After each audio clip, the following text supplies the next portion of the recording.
नमस्कार, news India देख रहे हैं आप और आपके साथ मैं हूं सुरभि तिवारी। और सबसे पहले एक बड़ी खबर आपको बता दें कि पंजाब में ईडी का आम आदमी पार्टी नेताओं पर एक्शन देखने को मिला है। अशोक मित्तल के बाद अब संजीव अरोड़ा पर ईडी का शिकंजा कस चुका है। पंजाब के मंत्री संजीव अरोड़ा के घर ईडी की रेड हुई है। लुधियाना में कई जगहों पर ईडी की छापेमारी देखने को मिली है। 2 दिन पहले आम आदमी पार्टी सांसद के घर पर छापेमारी की गई थी। तो फिलहाल जानकारी आपको दे दें कि पंजाब के कैबिनेट मंत्री संजीव अरोड़ा के घर प्रवर्तन निदेशालय यानी ईडी की रेड हुई है। ये एक्सक्लूसिव फुटेज भी उस दौरान के हम आपको दिखा रहे हैं जिस वक्त ये वही घर है जहां इस वक्त छापेमारी अब भी चल रही है और ये ईडी का छापा है। बताया जा रहा है कि आज सुबह लुधियाना में उनके घर पर ईडी की टीम पहुंची और बाहर केंद्रीय पुलिस बल को तैनात किया गया। मंत्री संजीव अरोड़ा के आवास और अन्य ठिकानों पर भी दबिश दी गई। सूत्रों के अनुसार ये कार्रवाई मनी लॉन्ड्रिंग से जुड़े एक पुराने मामले और जमीन सौदे में कथित अनियमितताओं को लेकर के की जा रही है। इससे पहले 7 अक्टूबर 2024 को भी संजीव अरोड़ा के संस्थानों पर प्रवर्तन निदेशालय ने मनी लॉन्ड्रिंग और जमीन धोखाधड़ी केस में छापेमारी की थी। रेड उनके लुधियाना स्थित घर और ऑफिस समेत कई ठिकानों पर इस वक्त हो रही है। साथ ही गुरुग्राम, जालंधर और दिल्ली में भी उनसे जुड़े हुए परिसरों पर कार्रवाई की जा रही है। आरोप यह था कि औद्योगिक उपयोग के लिए मिली जमीन को कथित तौर पर रिहायशी प्रोजेक्ट में इस्तेमाल किया गया। उस समय संजीव अरोड़ा राज्यसभा सांसद हुआ करते थे।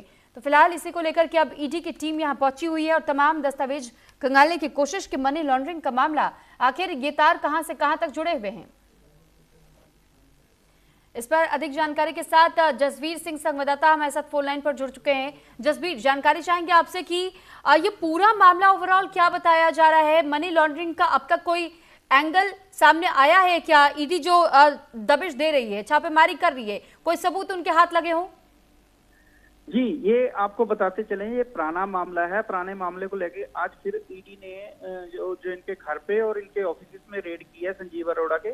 आपको बताते चले कि लगभग 4 ऐसे बड़े मंत्रालय इनके पास हैं जिसके ये कैबिनेट मिनिस्टर हैं। और 2 दिन पहले ही यहाँ पे ईडी ने पहले भी रेड की थी। जो यहाँ के एक एमपी मेंबर पार्लियामेंट थे, उनके घर पे रेड हुई थी। और आज ये संजीव अरोड़ा के आपको बताते चले कि अभी सीएम भगवंत मान ने थोड़ी देर में प्रेस कॉन्फ्रेंस रखी है जिसमें उन्होंने ट्वीट भी किया। ट्वीट में ये बताया कि अभी बीजेपी ने अपनी पंजाब में तैयारी करनी शुरू कर दी है, क्योंकि जैसे जैसे इलेक्शन नजदीक आते हैं तो बीजेपी यहाँ पे ईडी और सीबीआई की रेड पंजाब में करनी शुरू कर देती है। जी ठीक है। साथ ही ये भी जानना आपसे चाहेंगे कि इससे पहले भी हमने ये देखा था कि किस तरीके से ईडी ने एक और मंत्री के आवास पर छापेमारी की थी और वो भी बड़ा नाम, एक और मंत्री के आवास पर इस बार फिर छापेमारी हुई है। ऐसे में आम आदमी पार्टी के नेताओं पर जिस तरीके से लगातार एक्शन हो रहा है, पंजाब सरकार अब से थोड़ी देर में प्रेस कॉन्फ्रेंस तो करेगी, लेकिन क्या और भी कुछ तैयारियां उनकी ओर से,